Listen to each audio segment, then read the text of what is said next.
Masih dengan Ibok,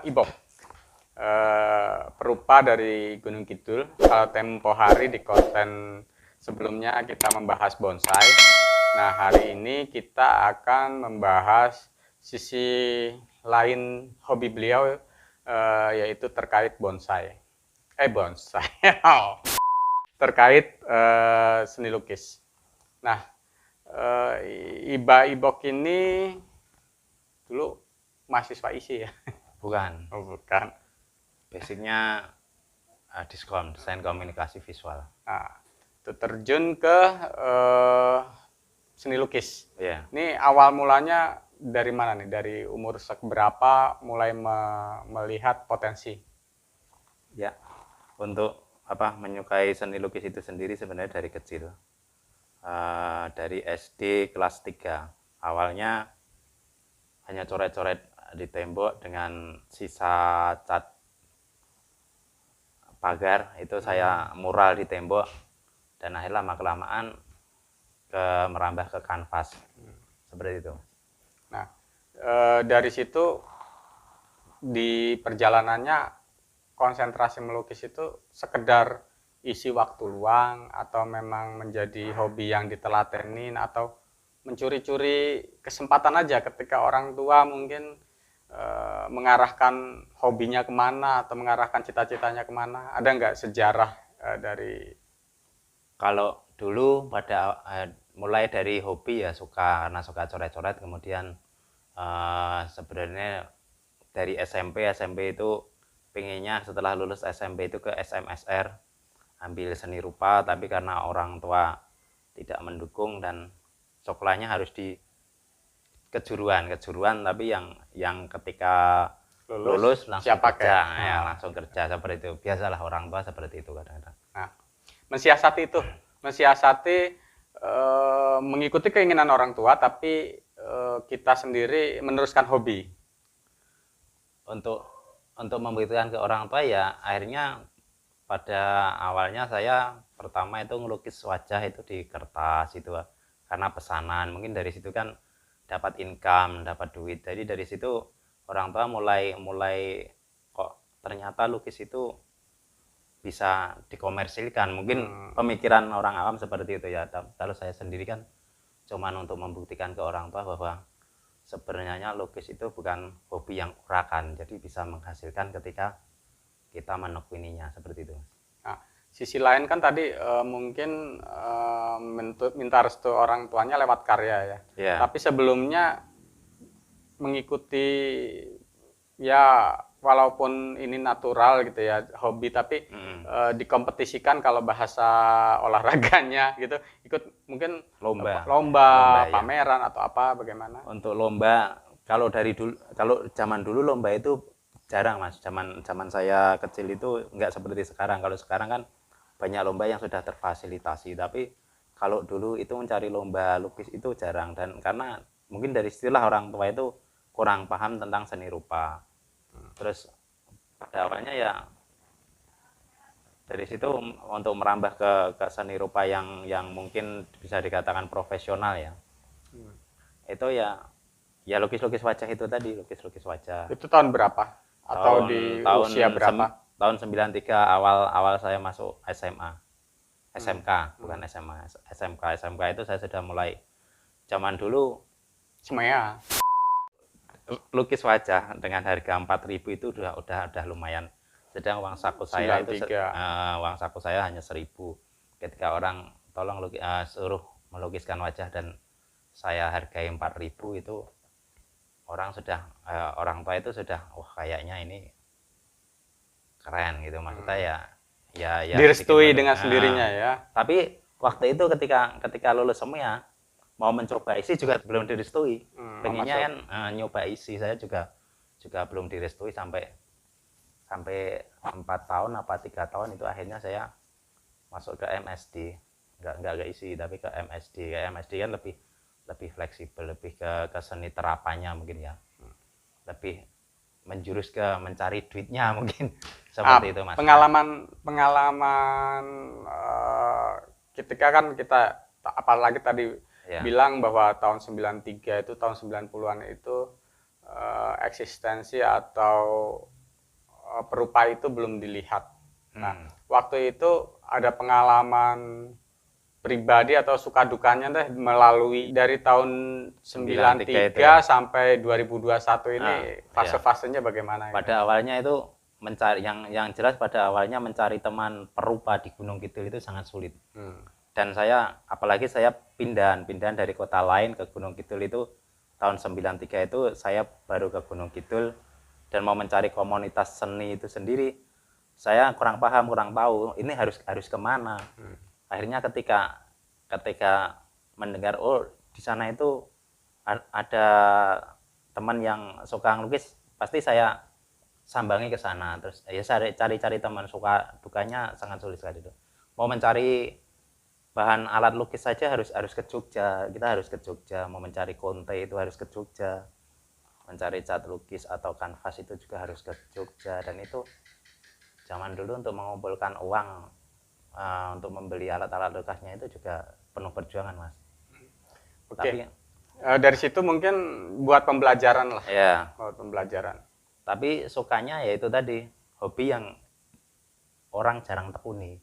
Jadi kita kayaknya pada waktu itu ya cuman Unik gitu ya. unik, mungkin bisa dikatakan seperti itu. Unik ya. Oke. Unik. Oke. Di awal-awal tadi kan bilang melukis wajah. Iya. Itu dari sisi sebetulnya di dunia lukis itu ada jenis-jenisnya atau aliran-alirannya kalau musik iya, gitu ya. Aliran. Di lukis itu sendiri aliran, Mas. Aliran, banyak sekali aliran lukis. Kalau basic saya sebenarnya kan diskom itu sebenarnya untuk dasar lukisnya itu ada di ilustrasi. Ilustrasi itu ada banyak sekali aliran.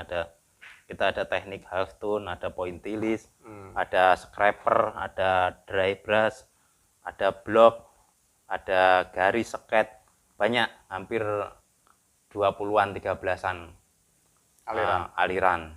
Nah, yang ditekunin sampean sendiri sebagai terus kalau ke seni rupanya sendiri, kalau seni lukisnya itu sendiri juga ada aliran-aliran kayak semacam surrealis, naturalis, terus realis, abstrak, ekspresif, banyak, Mas.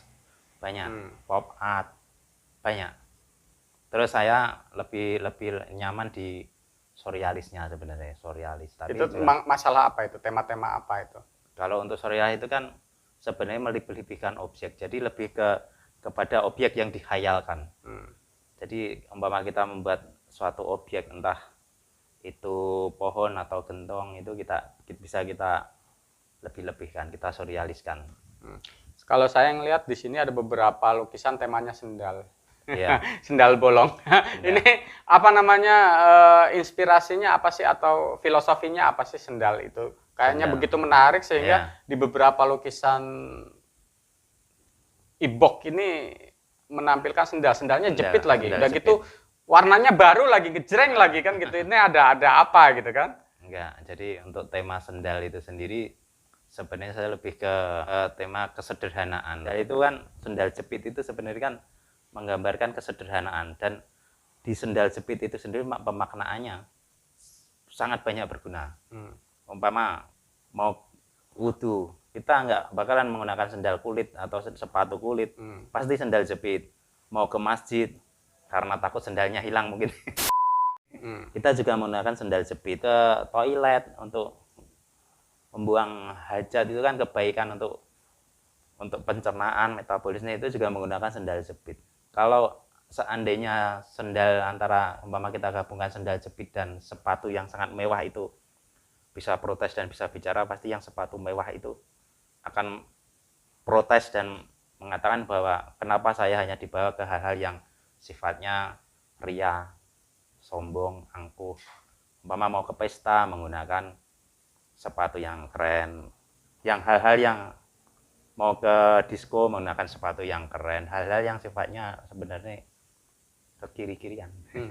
Itulah jadi kalau ngomongin soal seni itu memang ya itu tadi tidak ada pakemnya, dan kalau ngikutin beliau ini ngomong mesti jadi pakai hati. Sedangkan konten ini sebetulnya bukan untuk membuat orang jadi baper, tapi Iya. mengambil sisi inspirasinya. Nah, Iya. kembali tadi perjalanan. Sampean waktu sekolah sudah menyadari punya potensi. Kedua, orang tua yang masih menganggap ini unik atau masih menganggap ini kurang berpotensi. Tapi sampean sendiri sudah membuktikan di tahun 93 aja Rp4.000 per lukisan itu dapat. Nah, saya hanya melihat di sini dari kata seperti itu, orang seni bisa hidup gimana sih? Nah, itu. Orang seni bisa hidup. Nah, Sebenarnya kita tidak pernah memikirkan bahwa karya ini nanti akan laku. Sebenarnya tidak pernah kita pikirkan hal itu.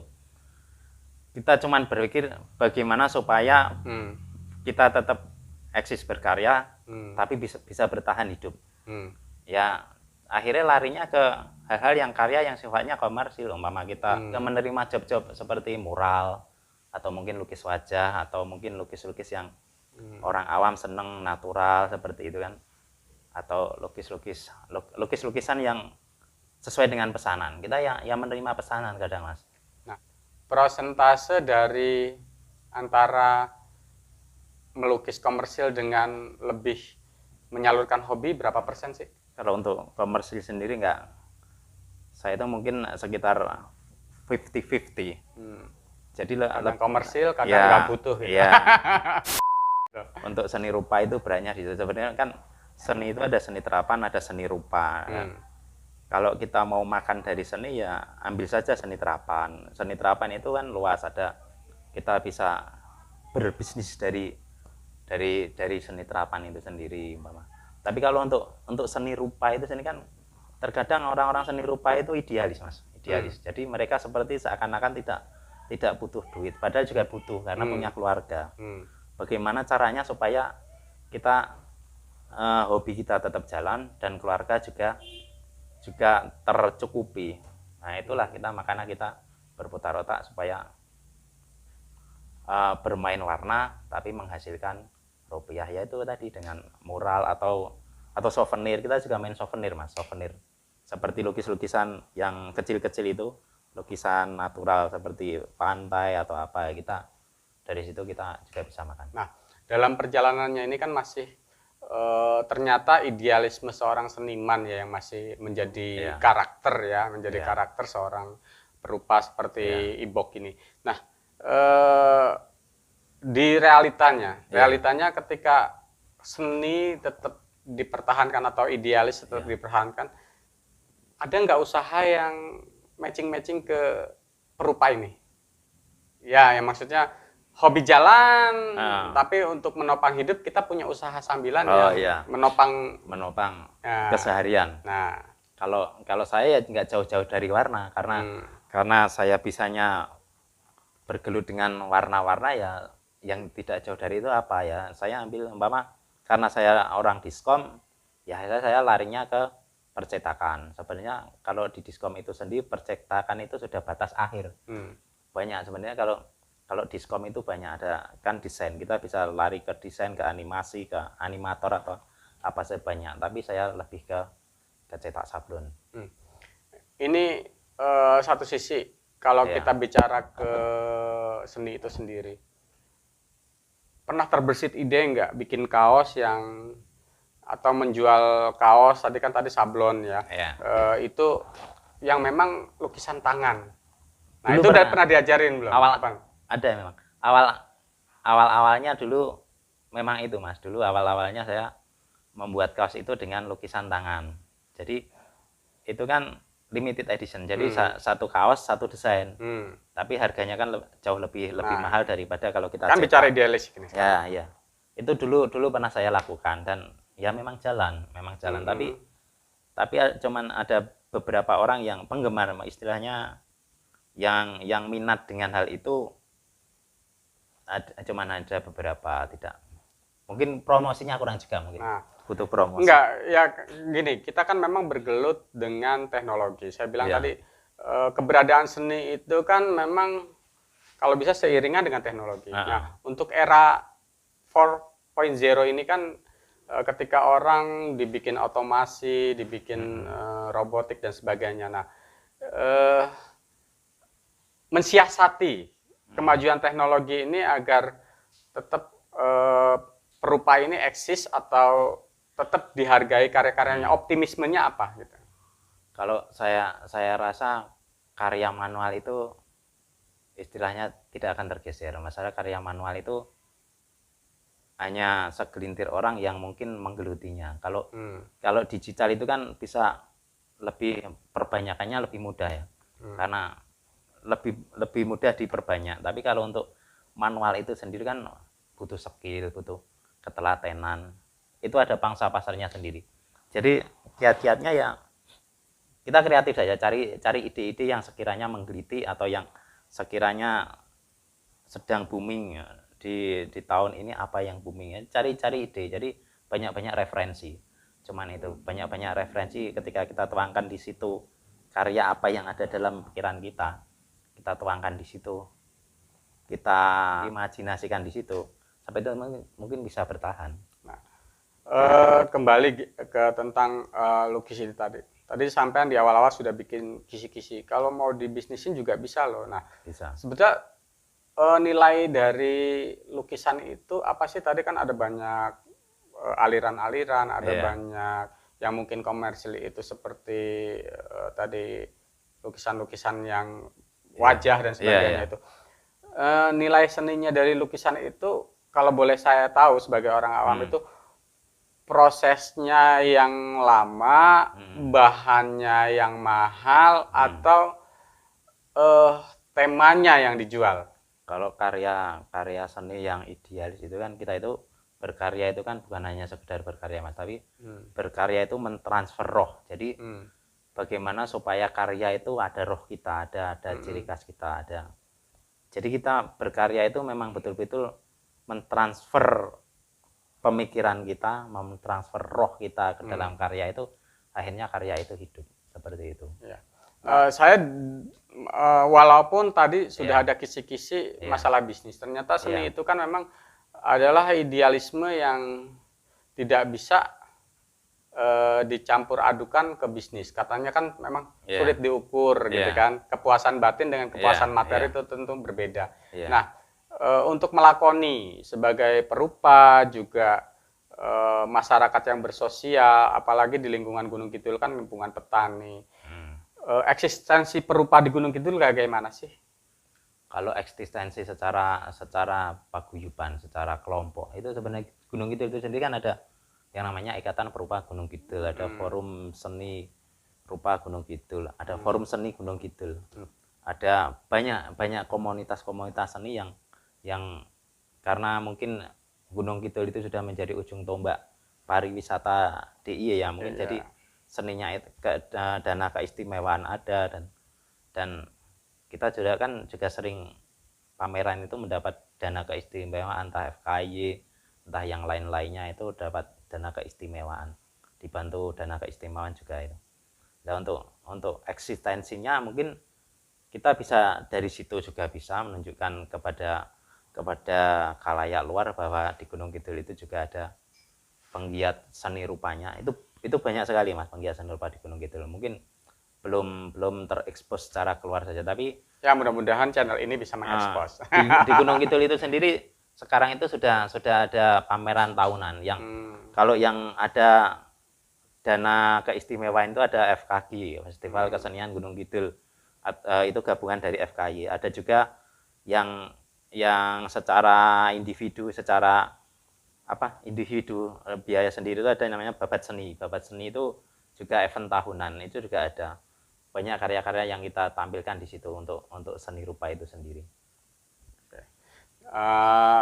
Itu yang terkait dengan bagaimana pendanaan, eksistensi, latar belakang dan sebagainya. Nah, sekarang tantangan ya. Salah satunya 2 tahun ini kan kita pandemi.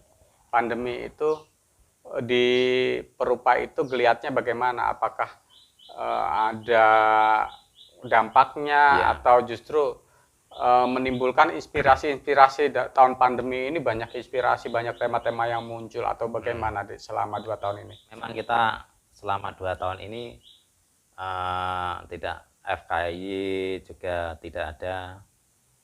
Tapi kemarin sempat ada, tapi secara online kan. Ya dampaknya banyak Mas, cuman kita selama 2 tahun ini berkarya sanggar masing-masing. Terus kalau untuk secara dampak berkesenian memang mungkin semua berdampak ya, tapi untuk seni rupa itu sendiri cuman jarang berkegiatan secara keluar. Tapi kemarin pas gitu. ada hubungannya dengan Cupu Panjolo itu juga kita on the spot. Sebenarnya dampaknya nggak terlalu ini sih kalau untuk seni rupa itu Karena sendiri. seni itu memang biasa memerlukan waktu. Ya, kalau berkaryanya memang tetap, tapi Iya. untuk dampak secara ekonomi mungkin misalnya orang pengen pesan karya seni ini, pengen pesan showcase wajah, pengen pesan ini, jadi kan terpending. Mungkin dampaknya seperti itu akhirnya. Atau pengen pesan souvenir yang dengan seni rupa atau karya-karya kecil itu untuk mungkin terpending seperti itu. Oke. Kembali tadi terkait tadi survival selama pandemi.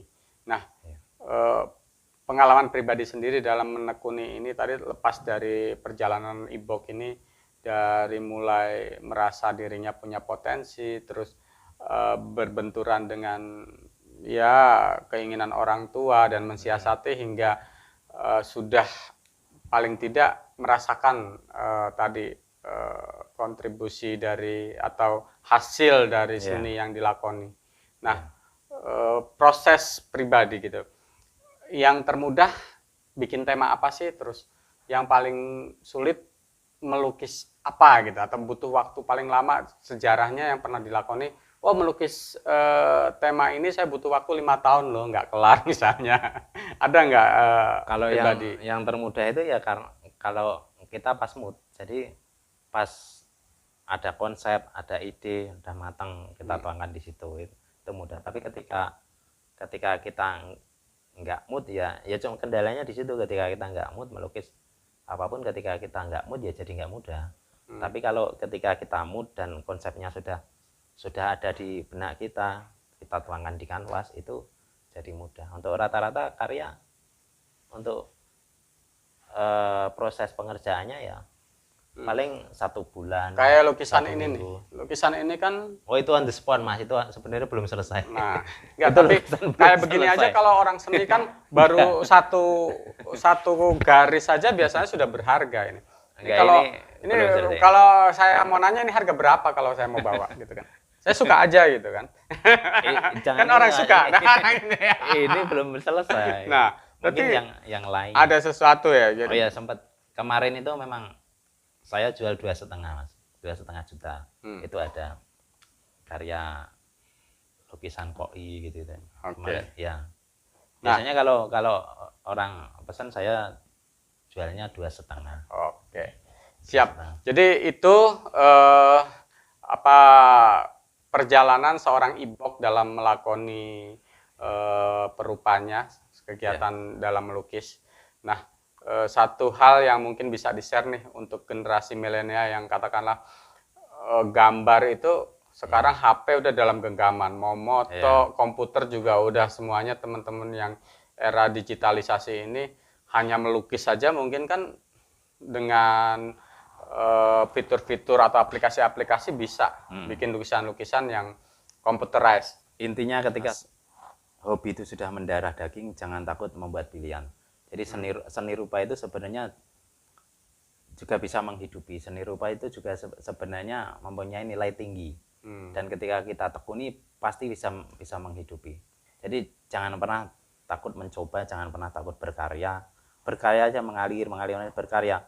Nanti pasti ada waktunya untuk dihargai orang bahwa oh ya ternyata seni itu juga mempunyai nilai tinggi. Dan bahkan banyak seni-seni yang sudah terjual bahkan jutaan, ada miliaran itu yang seniman-seniman udah go internasional, nasional, itu harganya nggak terhitung lagi. Oke. Jadi kalau memang untuk hobi ini nggak ada ukuran atau nggak ada harga yang bisa dipastikan, tapi jangan berkecil hati ketika kita punya potensi untuk menjadi pelukis, untuk menjadi punya bakat untuk menjadi perupa. Jalanin aja, natural aja ya. Yang penting dengan hati. Nah, kesulitan-kesulitan seperti beradaptasi tuntutan zaman, mungkin tadi di eranya Ibok ini sangat sulit ya mencari harus material, masuk sangat sulit. semea, keinginan orang tua Iya. keluar itu udah bisa jadi TU lah misalnya kasarnya, Iya. karena udah bisa ngetik, udah bisa Masuk semea komputer. dan Nah. sering di BP Nah, sering dan BP. sering dihukum karena nggak tahu pakai gelang dihukum, rambut gondrong sedikit dihukum. Itu memang itu seni itu masuk ke dunia pendidikan itu kadang-kadang Iya. jadi nyeleneh, aneh gitu kan. Hari ini sudah ada kesimpulan bahwa satu, ketika teman-teman punya hobi, punya bakat seni itu, kita sedini mungkin sudah mengenali potensi, kita itu bisa melukis loh misalnya, atau kita bisa apa, jalani saja. Ketika harus berbenturan dengan sisi pendidikan, ya untuk menambah wawasan, sekolah yang sesuai kurikulum gitu kan maksudnya. Nah, tapi ketika memang motivasinya kuat, ya selaraskan dengan pendidikan agar materinya mateng, ya kan. Terus mungkin pengalaman-pengalaman juga perlu diikuti lewat ikut forum atau komunitas, ikut pameran atau ikut perlombaan-perlombaan ya melukis dan sebagainya. Ini menggali dan meningkatkan nilai diri. Ya, nilai-nilai dari seni kita. Semakin banyak ikut pameran seninya, semakin banyak ikut kompetisi, banyak referensi dan semakin bagus pula. Itu dari saya masih di Jogja Lantai 2 dan tamu seniman kita kali ini Ibok. Bukan tamu, Deng, saya yang bertamu ke Sanggar apa tuh? Lorong, ya, Sanggar Lorong. Ya, pokoknya kita masuk lorong di mana di sini seorang pelukis, seorang pebonsai, seorang tadi Sablonase. Oke, simak terus dan dukung channel ini dengan subscribe, jangan lupa, dan terus share link video ini ke komunitas baik perupa, pebonsai untuk akan menginformasikan lagi perkembangan selanjutnya. Dari saya itu saja, sampai jumpa.